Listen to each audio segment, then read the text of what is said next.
Okay, I think we'll start, and I'm sure we will have more people roll in as we continue. Usually, the first 5 minutes is the most popular with people coming in the door. So, I would like to thank our presenter, Jess Bone, for being here today. We're excited to have her, and I think I'm going to admit we've been sort of stalking you on the internet for a little while and wondering who is this person and how can we get them into the workshop. So I'm glad to have you here today. Um, and I will not belabor the introduction, but I will just say that Jess is at the University College London, and she's going to be talking today about can social prescribing work at the national level? Evidence on adoption, effectiveness, and inequalities from the UK. So with that, I will turn it over to our speaker. Thank you so much for having me and for that kind introduction as well. It's really great to be here. So yeah, I'm gonna talk about kind of social prescribing in the UK today. But I'm also very happy to discuss how all of this applies more generally to the international context and to the US, because I realize that might be of more interest to people um, after I've presented this. So I wasn't sure how many people here would be familiar with social prescribing or kind of know about it generally. So I wanted to start with just a definition of social prescribing. So social prescribing is a way for people working in clinical or community settings to identify someone that has non-medical health-related social needs and to subsequently connect that person to support and services within the community. And that is done by co-producing a social prescription with that person. So between the kind of employed staff member and the person to try and improve that person's health and well-being and to strengthen their community connections. And there's lots of different kinds of social prescribing, but I also wanted to include here a definition of arts prescribing because I thought that might be particularly of interest to the audience here. So arts prescribing is a specific kind of social prescribing, basically where people are referred specifically to arts and cultural or nature-based activities. So it's any program in which health or social care providers are enabled to prescribe arts, cultural, or nature experiences to patients or clients or individuals in order to support their health and well-being. And social prescribing can look very different across different contexts. But in the UK, we generally have kind of one main model that is used. So this model starts out with the service user or individual who is then referred into social prescribing. And they can be referred in through multiple routes. So they might come through a medical route, so from a GP, a nurse, or through secondary care, or they might come in through a non-medical route.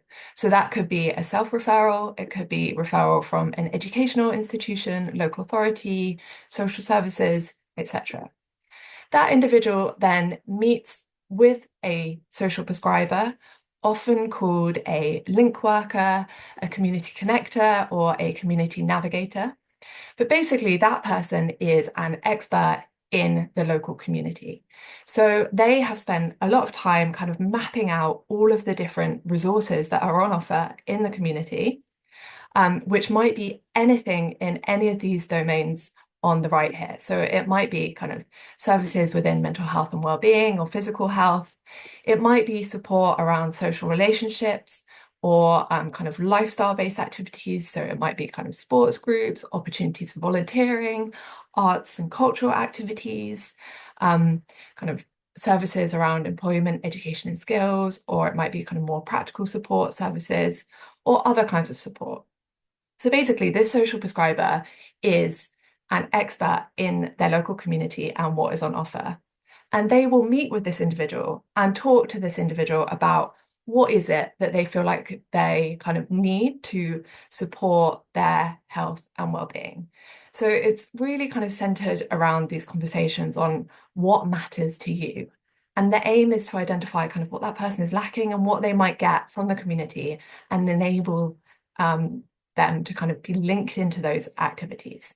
So it's a way of kind of getting people access to arts and cultural activities or other kind of community resources. And the sorts of activities that can be referred to within social prescribing vary hugely. So, as I've kind of already said, it might be things like mental health counselling, volunteering, could be arts and cultural activities, like the huge range of things that are kind of within that. It could be sort of smoking and substance use interventions, housing support, training and education. So, hopefully, you can already see that social prescribing is a kind of super broad, essentially a care pathway. So it's basically a way of getting people access to these kind of community support and services. And there are a series of kind of best practice guidelines for social prescribing in the UK. So the National Academy for Social Prescribing in the UK and NHS England recommend that people should receive social prescribing over about 6 to 12 sessions over a period of around 3 months. That social prescribing should be really kind of centered on these individual focused conversations, identifying what matters to that individual. And then based on those conversations, people should co-produce a simple kind of personalized care and support plan. So they identify what activities they might want to engage in, what services they might need. And the social prescriber or link worker then uses coaching and motivational interviewing techniques to help support that individual to engage with these activities. And ideally, in best practice, social prescribing services should also be measuring outcomes. So they should be measuring people's well-being before and after they engage in social prescribing. They might also consider some more kind of locally appropriate measures or things for that particular population, say if it's a service focused on young people or on people with particular conditions. This also recommended that services collect impact stories, really, to be able to kind of provide kind of human level stories about the impact of social prescribing on people. So this is kind of what social prescribing should look like in ideally. And this has kind of developed over quite a long period now. So although social prescribing has really gained attention in recent years, it's actually not a new thing at all, particularly in the UK. So social prescribing was actually first introduced in the 1980s. So it started off as kind of referral to exercise, but then that was quite soon followed by arts prescriptions. So kind of arts prescribing or arts on prescription has been around for really quite a long time in the UK. But it is in the last kind of 5 to 10 years that there has been a huge amount of investment and attention on social prescribing. So in the UK in 2019, the National Health Service invested in 1,000 new link workers who were employed across the UK to provide social prescribing, particularly focused on older adults and people with kind of multiple needs. And the aim was for 900,000 people a year to be referred to social prescribing by 2024. The government then kind of renewed that commitment and provided extra funding for up to 9,000 link workers in 2023. We haven't reached that target yet. That's kind of still ongoing over the next few years. But there have been kind of more recent developments in terms of thinking about kind of how we fund this model and what it looks like across the UK. So basically, social prescribing is not new, but there have been lots of kind of recent developments and lots more recent interest in how it works and implementing it in NHS. So given that the social prescribing has been funded and kind of rolled out across the UK, you might expect that there's some really good evidence for the effects of social prescribing on health and wellbeing outcomes. Well, actually, that's not the case. So the rollout of social prescribing in the UK really happened kind of ahead of there being a strong formal evidence base. So I've just included a few quotes here from slightly older systematic reviews now, so reviews from 2016 and 2022. But bear in mind, this was the sort of context in which the NHS funded these new link worker roles. But these systematic reviews were kind of only able to include quite small scale and relatively poor quality studies that had generally quite a high risk of bias. So they were kind of able to conclude that evaluations are small scale, limited by poor design and reporting, that we're not able to reliably judge which, if any, social prescribing programs demonstrate a degree of promise. And current evidence fails to provide sufficient detail to judge either success or value for money. So at that point, there really was not great evidence for social prescribing. And I think part of this comes into the complexity of social prescribing because asking the right question here is really, really important. And it's quite hard to know when we are evaluating social prescribing, what are we actually evaluating? Like social prescribing, as I said, is kind of quite a complex care pathway that can involve many, many different activities ultimately. So sort of asking, does social prescribing work is a bit like kind of asking, do drugs work? Like, what drugs are we talking about? What population are we looking at? What condition are we targeting? And this is particularly important because the social prescribing pathway does involve these two distinct stages.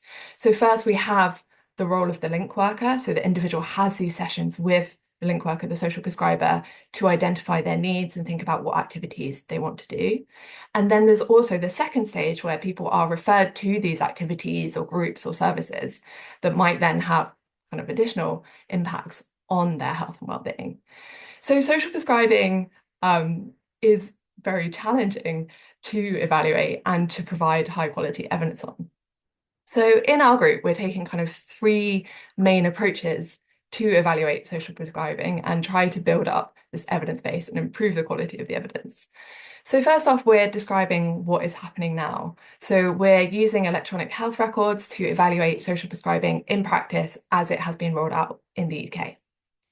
Secondly, we're trying to build kind of more specific, high quality evidence. So running trials, RCTs of social prescribing for specific conditions in really well-defined populations. So really trying to build up that evidence base and thinking about who might benefit most from social prescribing.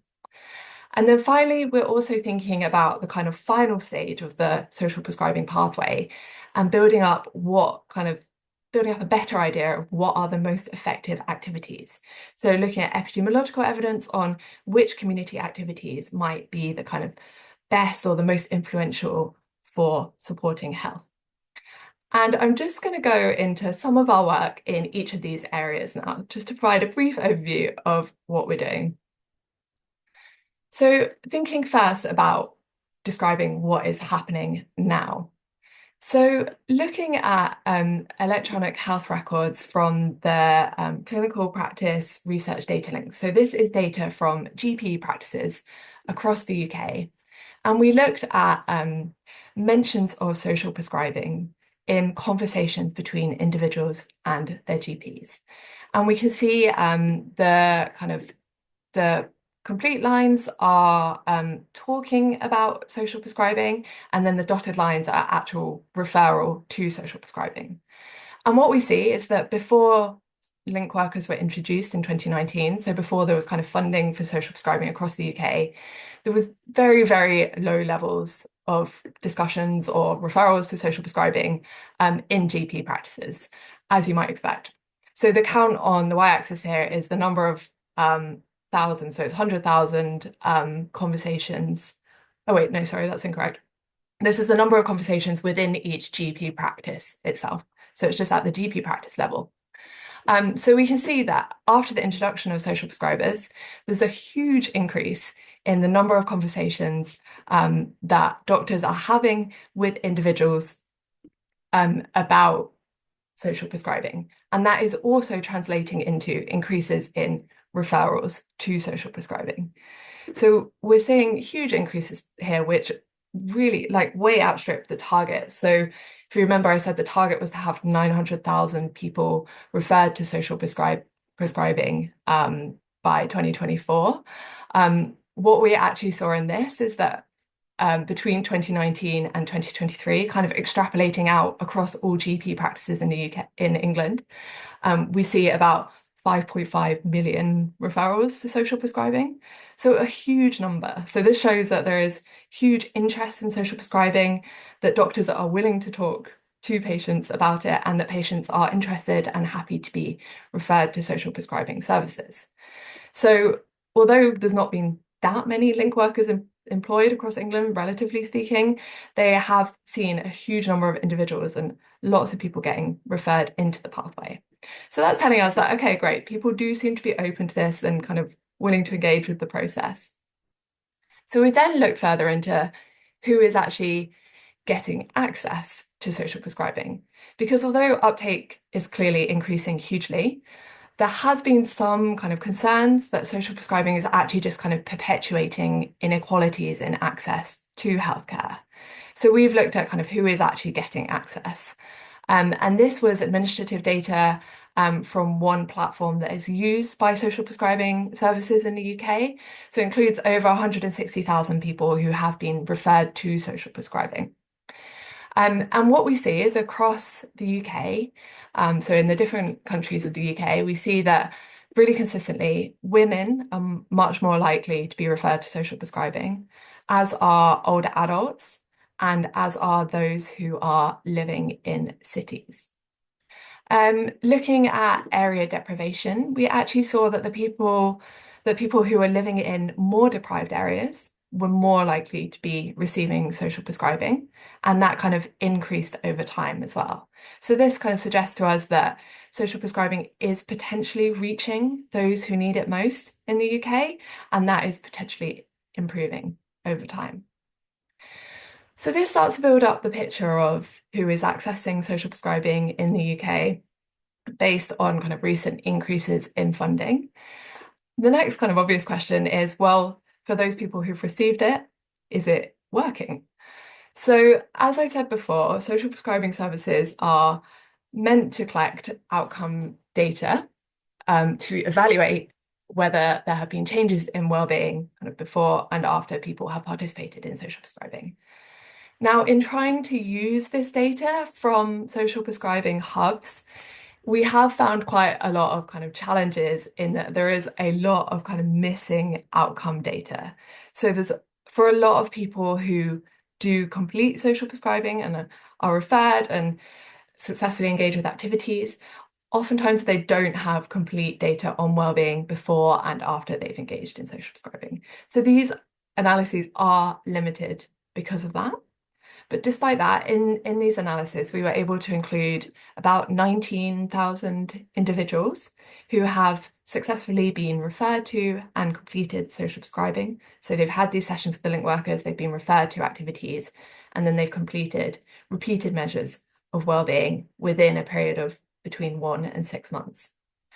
And these are findings from over 300 different sites delivering social prescribing in the UK.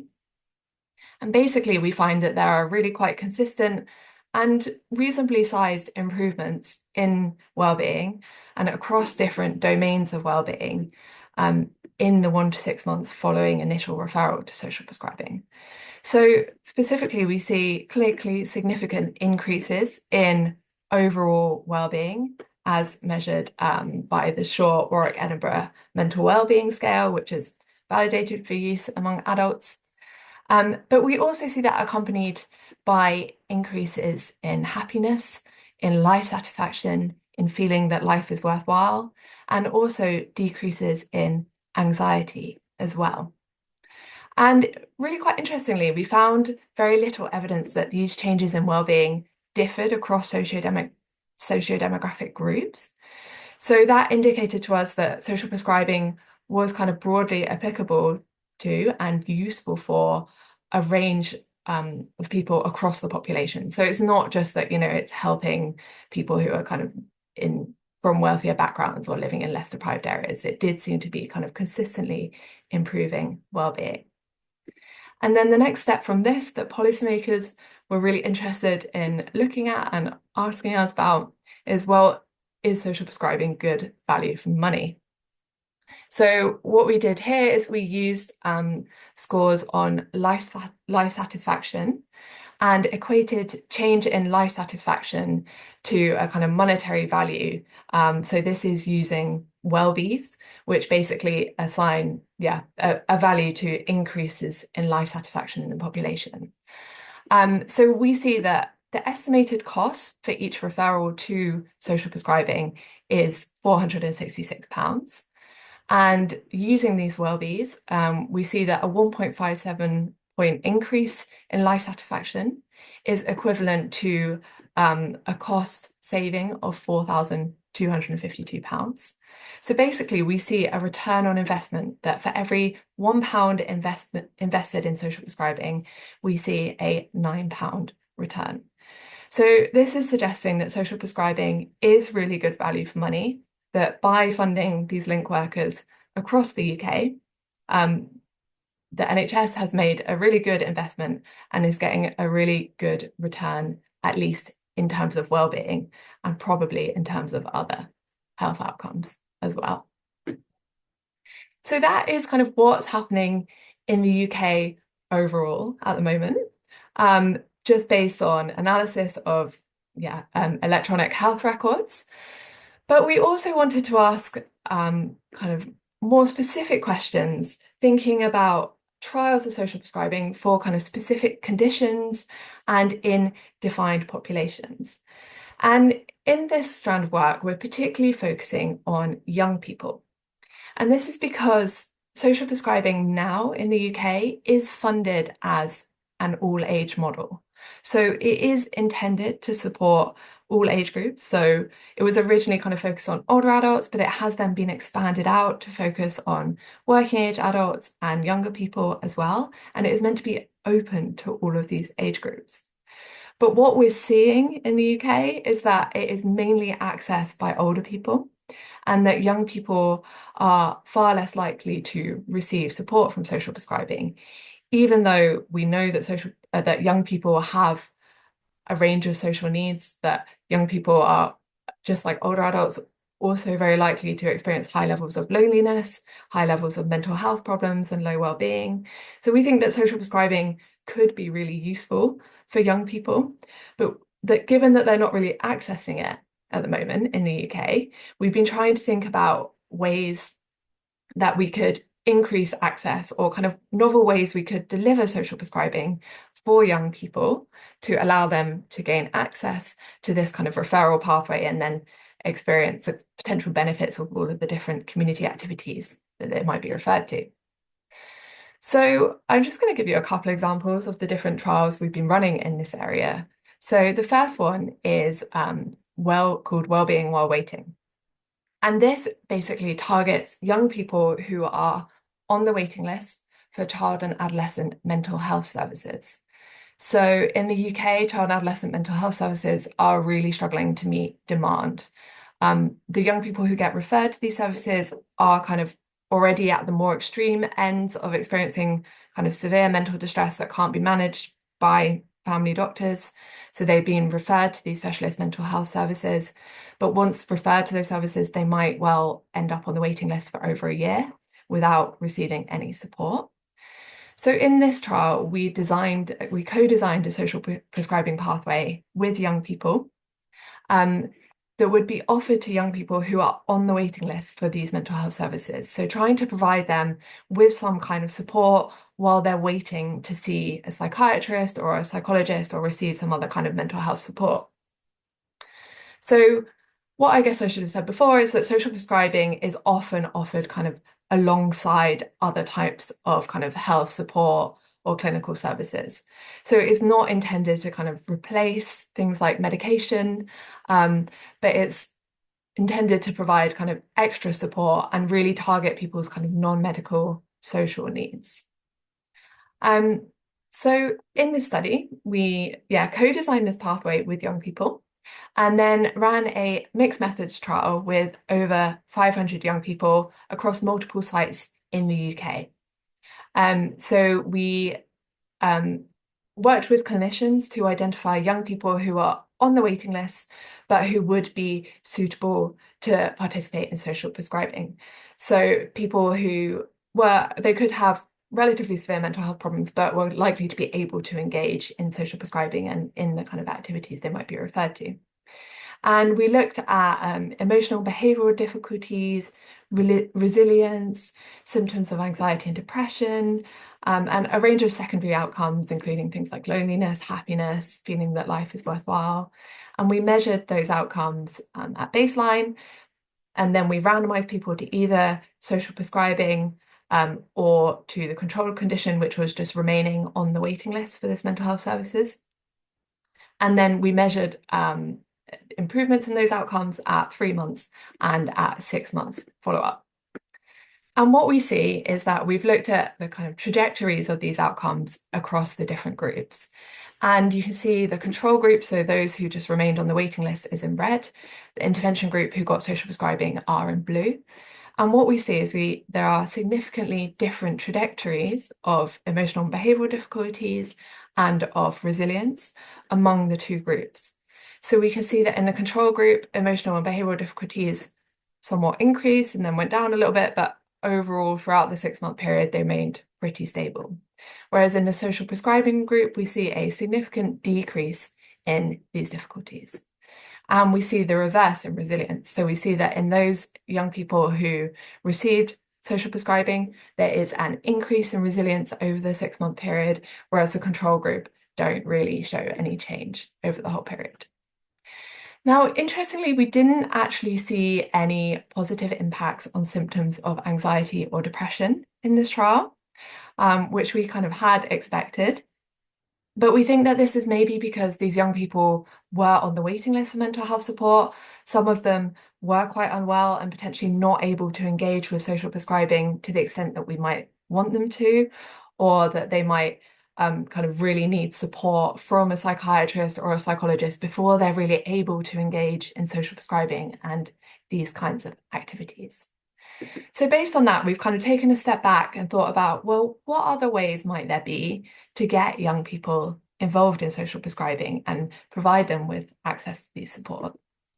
And something we've identified as potentially useful is delivering social prescribing through schools, because obviously a huge proportion of young people do go to school, and it is a really good way of kind of getting access to these young people and offering this support.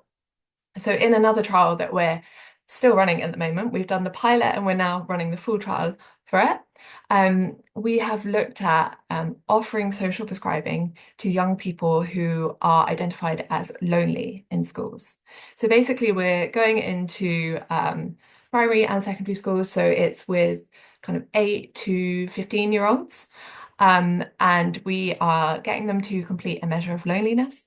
And those who meet the threshold for loneliness, so report experiencing loneliness like sometimes or often, are then eligible to participate in the study. They then get randomized to either social prescribing or to a signposting control. So in that control, basically, we give young people a leaflet that details all of the different activities and services that are on offer in their local area.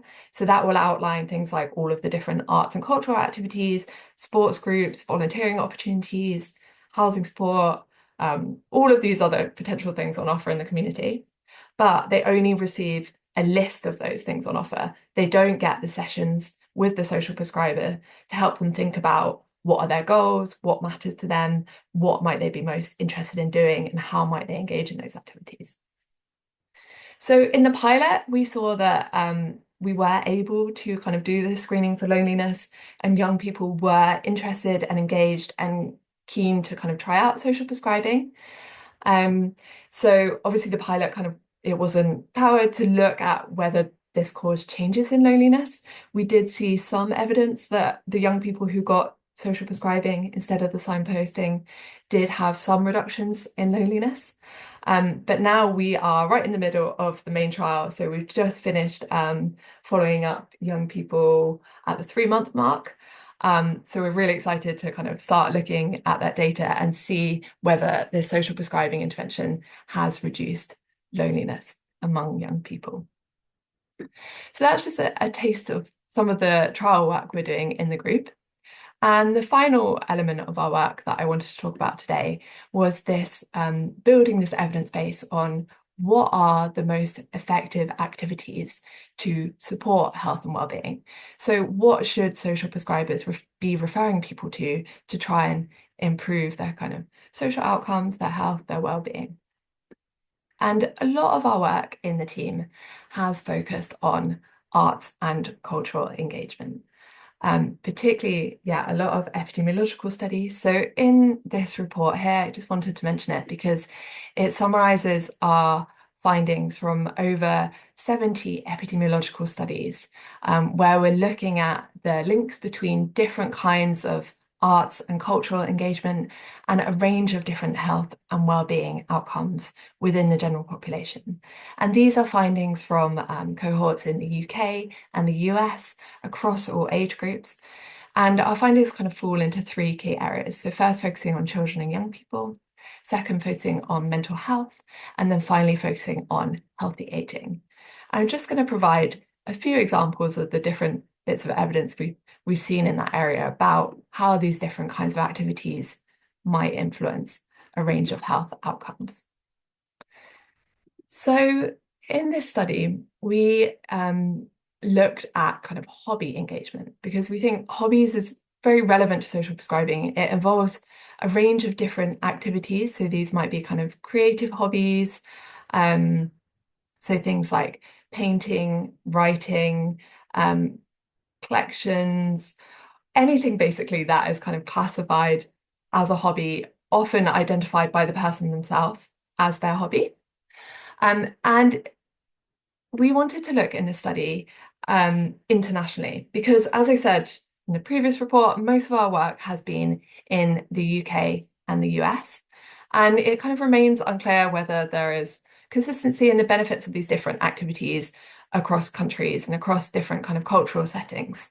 So we wanted to look in this study about kind of building the evidence base internationally to try and show that, social prescribing can work really well and is being introduced in different contexts, but to show that there are these associations across countries, that it's not just limited to the UK and the US.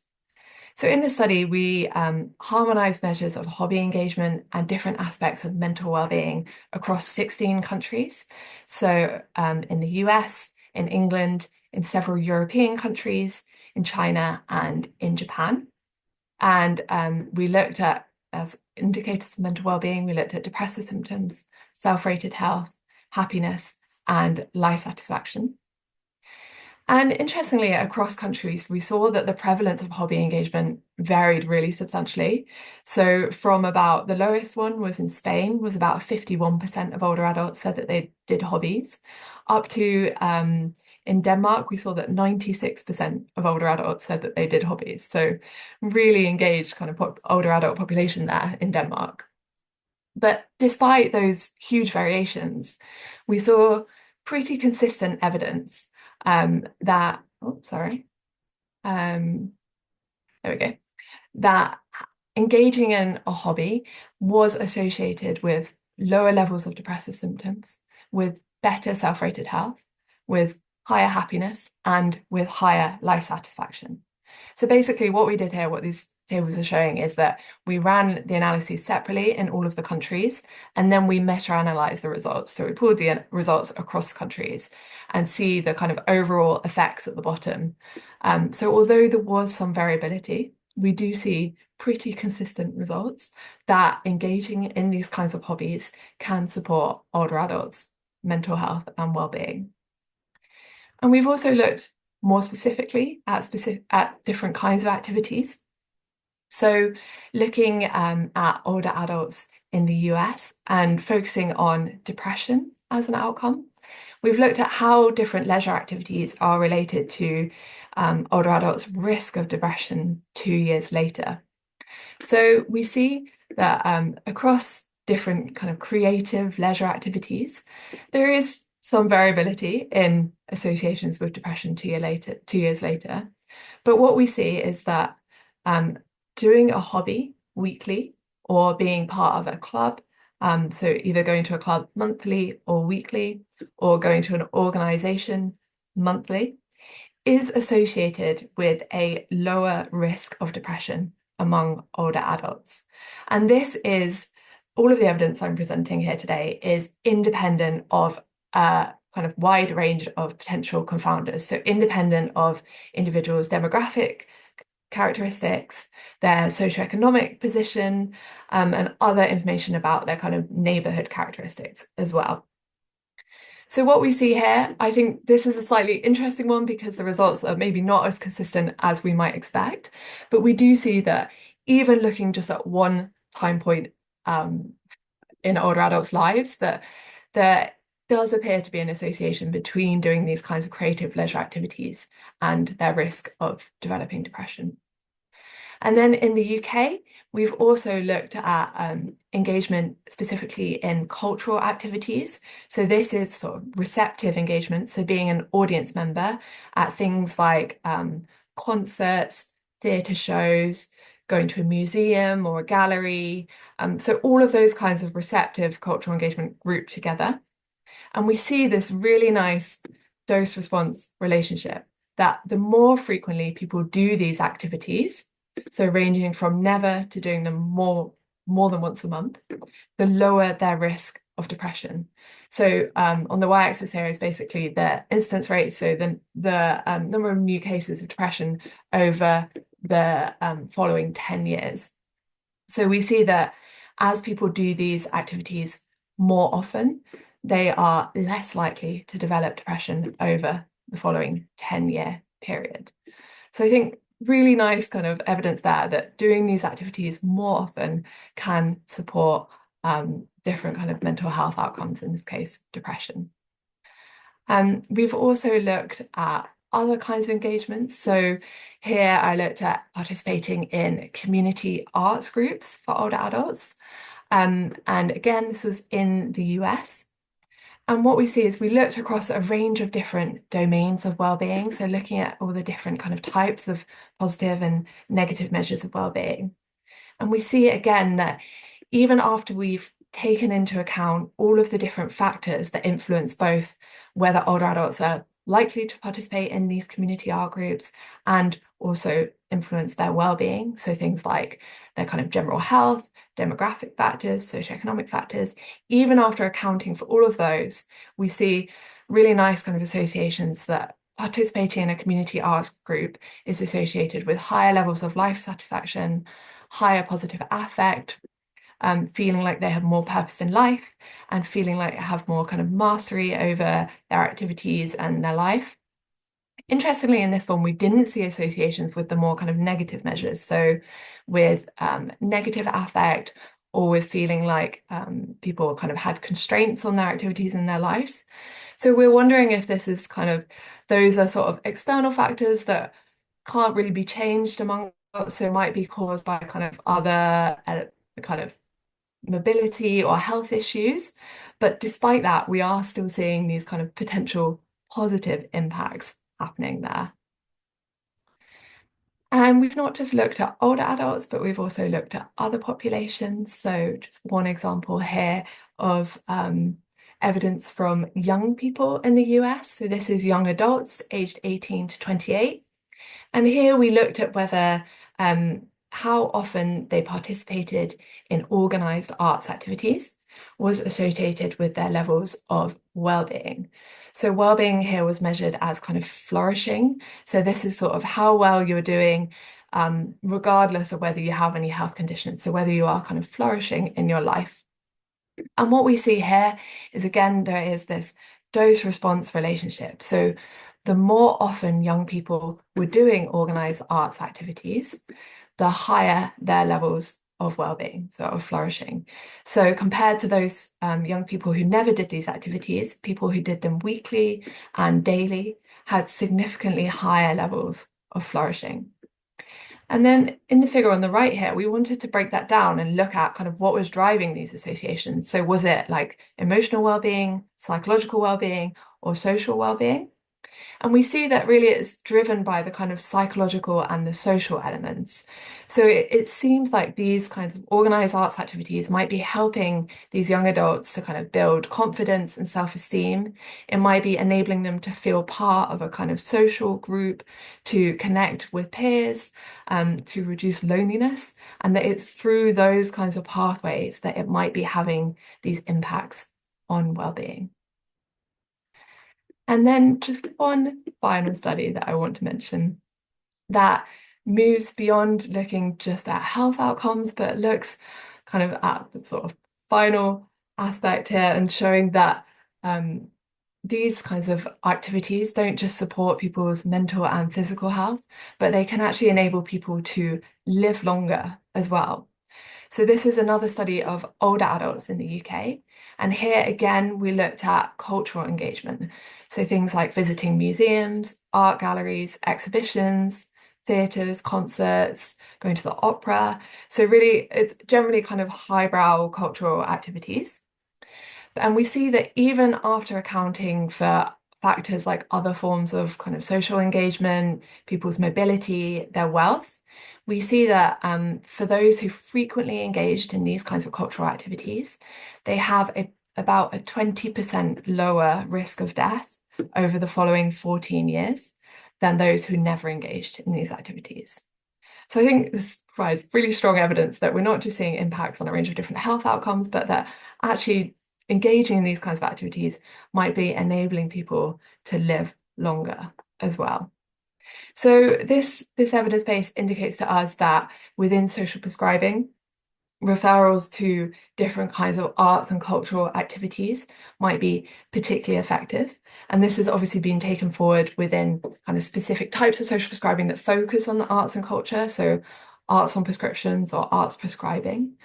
Um, so that is kind of, yeah, just a taste of the evidence that we are building in this area, looking across kind of describing what is happening now, trying to build more kind of high quality evidence in specific populations and identifying the most effective activities. And obviously this is just a kind of starting point. There is a lot of work still to do in this area. So we are currently working across several different areas, including kind of trying to develop a national long-term data and analysis strategy for social prescribing. So really trying to improve the quality of records, particularly measuring outcomes. We're also trying to use this evidence to develop services further, think about where investment would be best placed, as well as comparing the efficacy and value of the different pathways through social prescribing, the different activities that people can be referred to. As I've talked about, we're trying to identify even more different ways that we might be able to get young people to access social prescribing. So really making sure that it is an all-age model. And then I think there's also some really interesting and useful opportunities for cross-country learning as well. So I think the UK was kind of ahead of the game in implementing social prescribing, but there is now really rapid implementation of social prescribing across 30 different countries, over 30 now globally, including social prescribing happening in the US. So lots of opportunities for learning and further development there, which I think is really exciting. I just want to finish by saying thank you to my research group who make all of this work possible, and thank you for your attention and for coming along today. So that is me done for now. Thank you. Wonderful. Thank you. I love that last slide with all those people. Um, so wonderful. We have some questions already in the chat, so I'm actually going to move right to those. Mhm. And I apologize, but I'm going to start with a really difficult one from Mel Gray. Great, love it. So he writes, co-production implies that the service recipient's effort is a factor input, along with other labor capital, etc. In the context of art and culture prescribing, it further implies that consumption skills can be improved with appropriate investment. Can you identify or clarify where and how in the social prescribing pathway such investment occurs? Is it possible to ascribe improved output or outcomes to such investment? Ooh, Sorry about that. And if you want to look that's at that okay. question again, it's the first one in the chat. Yeah, let me see if I can get the chat up. Um, And Mel, if you want to clarify or, put it, say something, you can also feel free to, unmute yourself. Uh, Two or three things at the outset. One is thank you, Jess. That was a fascinating presentation. The project really got my attention, and I see lots of ways in which we can probe deeply, those of us who bring economic skills to this kind of thing.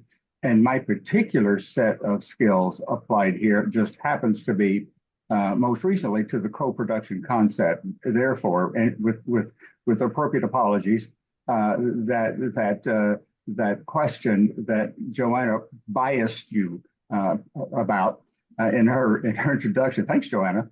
In any event, just a word maybe or two of clarification. Um, and maybe this would apply to some extent to the young people and the shortfalls in getting young people involved. Um, older folks, my hypothesis would be older folks are more amenable to learning about how better to take advantage of the resources made available to them, including the art and culture activities. And the art and culture providers are kind of keenly aware of this. There are lots of programs that they offer and how to appreciate the opera, how to benefit from the opera. What does this opera really mean? And so on. Young people may not be as enticed by such offerings, and may not offer themselves. And I heard that phrase used, offer themselves to this, which suggests that they are, at least to some extent, relatively passive in this process. But it does occur to me that linking any service recipient to a skills enhancement program, along with connecting them with an art and culture provider, would increase the likelihood of their benefiting. Yeah, yeah, absolutely. Yeah, I think it's a really good question, and there's kind of a lot tied up in this within the kind of social prescribing pathway. So I think social prescribing is by design very person-centered, and the kind of plan that comes out of these social prescribing sessions is co-produced. So it is the social prescriber working with the individual to identify what it is they want to do.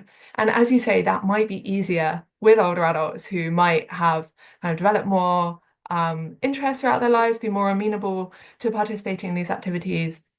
And then when they go along the activities, have more kind of to offer them. They kind of, yeah, have these sorts of offerings that you mentioned. But this is where kind of developing social prescribing, working with young people to develop social prescribing and think about the model that is offered is really, really important. So things like when in social prescribing sessions with young people, social prescribers will often do kind of creative activities to draw out young people's thoughts, or they might play games together with people. So it's not just about kind of sitting down and trying to have a sort of a clinical conversation, but it's more about gaining kind of that young person's trust and understanding what they're interested in. And then that social prescriber has a really key role in the kind of motivational interviewing, in helping the young person understand that these activities might be beneficial for them and understand what might be the barriers that are preventing them from engaging, what they need to learn or know in order to engage. So I think having this social prescriber there is a really useful way of making it a more kind of co-produced process and taking the young people's needs and kind of skills development into account. So yeah, it might be that a young person says, oh, well, I'd really like to play in a band, but I can't play an instrument. So then the social prescriber would help them identify ways in which they could maybe provide funding to purchase an instrument, or provide kind of find out where lessons might be happening, all of these kinds of things that kind of build that young person's skills to work towards that ultimate goal. I recommend a ukulele, by the way, as the entry instrument. I live in a senior community, and we have a band here, and it's mostly a ukulele band, which has enabled a lot of folks who might not otherwise be able to participate to get right in there. I myself am a drummer. Nice, I love that. Thanks, Mel. So Attila had a question that was about applying this to different contexts. So he was wondering to what extent this return on investment would hold in smaller countries or local contexts where the scale is more limited, and what factors should be considered when adapting this model to different settings. Also, are there any critical must-have conditions that are necessary for achieving such outcomes without which the program would likely not work or has to work? Yeah, really great question. I think again, there's a lot going on there, a lot to talk about. I'm actually going to answer the second bit first because I think that provides useful context. So, in order for social prescribing to work, it relies on having these community activities or resources in place. So the social prescribers need to have things in the community that they can refer people onto, right? So this can limit the use of social prescribing, say in particularly rural areas where activities might be a long way away. There might not be so many things for people to go to in person. It might be that people don't want to join things online. Therefore, might be limited in the activities they can be referred to and attend. So something like a must-have condition is that there are community resources available. And this is where social prescribing, the kind of funding model in the UK, has been critiqued to some extent because the funding model just funds the social prescriber and it assumes that these community resources will be there. So the social prescriber is meant to have a role in working with the community organisations and have kind of partnerships with those delivering the activities to make sure that those activities are there, they are kind of sustainable, they are well funded, and they're provided at a kind of high quality. But obviously that is still asking a lot from the kind of community organizations and relying on these kind of community assets. So an alternative funding model has recently been proposed in which for every £1 spent on the social prescriber, the same amount is spent on funding community activities. And I think this could be a much more sustainable model in ensuring that there are community activities available and resources that can be referred to, but also that those programs are kind of more sustainable, that they're not constantly changing depending on who has funding or, who might have time to lead this arts group this year. So I think that's a really, really key factor. I also think the kind of how social prescribing is kind of positioned or offered is important and might well vary across contexts as well. So in the UK, it started out as a kind of local level model, so kind of just being run as particular initiatives in local areas before it was funded at the national level. Because it's now funded at the national level, obviously there needed to be a way to kind of embed these social prescriber roles through health services so that they could be rolled out across the UK. So that is kind of the model the UK has gone for. But that doesn't necessarily mean that that is the model that will work everywhere. So in the US, there is social prescribing kind of pilots happening in different areas. I've actually got a slide on just an evaluation we did of some case studies of social prescribing happening across the US. And what we see is that in the US, the funding is kind of much more likely to come, like funding for social prescribing is more likely to come from kind of much more diverse sources. And that actually the organizations leading social prescribing are not just kind of health in the health sector, but there might be arts organizations or nature or kind of education. Because of the kind of health insurance system, we need to think about a different funding model for this. So the kind of social prescribing model can be implied in different ways. In the UK, we have this kind of typical link worker pathway, but that is actually not how it happens in all cases anyway. I talked about different ways we might offer it for young people, so maybe embedding it within schools or within mental health services rather than within kind of GP, like primary care centres. So lots of different things. I could talk about this for ages, but I will stop there. Thank you. Actually, that was a great slide you shared because our next question is to replicate this methodology in other countries with similar initiatives. It would be helpful to better understand the scope of several of the definitions you shared. There's a lot here. So, for example, how do you distinguish between emotional well-being and psychological well-being? What thresholds of participation frequency do you use to determine strong engagement? What metrics underpin the well-be estimates? But then I think there's this final question of, is there a paper or report you would recommend that provides more detail on these aspects? Yeah. So in short, it varies. Like there is so much heterogeneity in this field in terms of the measures that are used, the way that these different community activities are defined. So like what is frequent engagement versus infrequent, that varies across studies. How well-being is measured and defined also hugely varies across studies. It's actually very hard to answer any of these questions because of the amount of heterogeneity there. I will drop a link. Maybe if I email you afterwards with a link, Joanna, and then you can share it Yeah. with anyone that's interested, if that's easiest. Yeah. To potential Sure. papers. Yeah. Well, I can just grab something up now while you get the next question. Perfect. Well, let me then, while you're pulling something up, Doug has a question that I'll Yeah.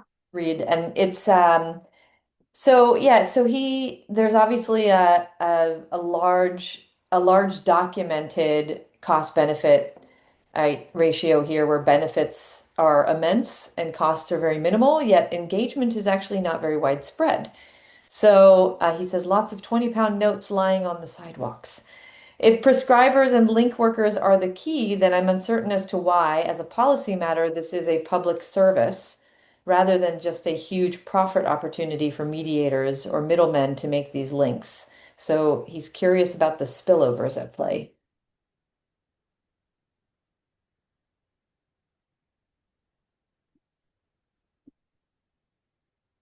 What do you mean about this being a public service rather than like a profit opportunity, Doug?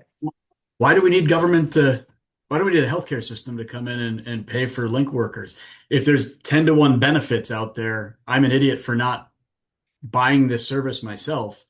Uh, but apparently there's generally we're all idiots. So why aren't we just relying on middlemen to go in and say, look, I'll make this link and take a small cut to pay the link worker. And there's enough profit built into this system, right? There's huge benefits and tiny costs. So we don't need to seed this with outside resources. The resources are already all baked in to everything that's in this model. So clearly there's something missing there, either in the market or there's another rationale that actually has nothing to do with those massive benefits that were all those 20-pound notes we're leaving on the floor. It's really maybe there's some spillovers and there's sort of a public interest in reducing depression because it's contagious or something like that. So I don't know. Thoughts about this? I mean, obvious opportunity to be skeptical. Yeah, Michael, do you want to jump in? Because I like your response that you just read. Yeah, thank you. And thank you for this presentation. I mean, it's just, as I said to Doug, we know so many people who, or at least I do, maybe it's the circles I hang out in, who could lead much better lives if they would simply take advantage of things that are easily on offer in their community, that are just sitting right there.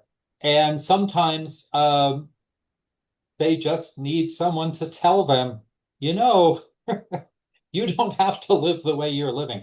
You could do something else. And if it comes from somebody who has a little bit of sort of officialness to their pronouncement, I am a professional dedicated to making people's lives better. Sometimes they just need that push. But I mean, Doug is right. There's all kinds of things that are just there that can improve people's well-being. But I think the whole point of the prescribing is, you're not uncovering something very mysterious to people. You're simply saying there are things in your community you can do that are right there. There are walking paths in the woods. There are, activities at the library and just all manner of things that can make their lives better. And it can just help to have someone tell them. It's a low cost, a very low cost thing to do. Hmm. And I think it comes into the not just telling people, but these social prescribers being experts in what's going on. So it's Yeah. they can tell people, but they know about everything that's happening. And also they have this training in motivational interviewing and coaching. So enabling people to kind of reduce those barriers that people might be finding too engaging. So whether that's just a lack of awareness of what's going on, a lack of awareness that these things could be beneficial for their health and well-being, or building up the kind of skills for a lot of people, the confidence to go and do these kinds of activities. So I think, there's a lot of different elements to it. And in terms of the kind of economic costs, like I think the focus, at least that we have, because we come from a kind of healthcare perspective, is that, reducing mental health problems, improving well-being is the kind of beneficial outcome in itself, because then that reduces strain on healthcare services. It reduces the impacts, the kind of economic impacts of those conditions. within society, as well as the kind of huge other range of impacts we talked about. Yeah. Sorry, Mel, I have to end because we're at time, but please, connect offline or something. But I just want to thank Jess. Thank you so much for this. We've never actually had a presentation on social prescribing and arts and culture prescribing, so this is really new for us. Um, Thank you. I'd like to also just say, so thank you. That's first. Really enjoyed Thanks. this. We also follow your work, so this is really nice to hear you talk about it. I also just like to thank everybody because this was our last workshop for this spring, and we will be back up in the fall. Very happy to have everybody every week, especially our frequent attenders. Our what do we call those in arts audience development? I don't know. The aficionados, I don't really know what to call those people, but our frequent attenders. Core So, audience, what's that? core audience. Our core audience. Thank you so much. I need to go back to Arts Marketing 101. Okay. All right. Thank you, everyone. Yeah, thank you. Thanks for having me, and thanks for the great questions. Bye-bye. Bye.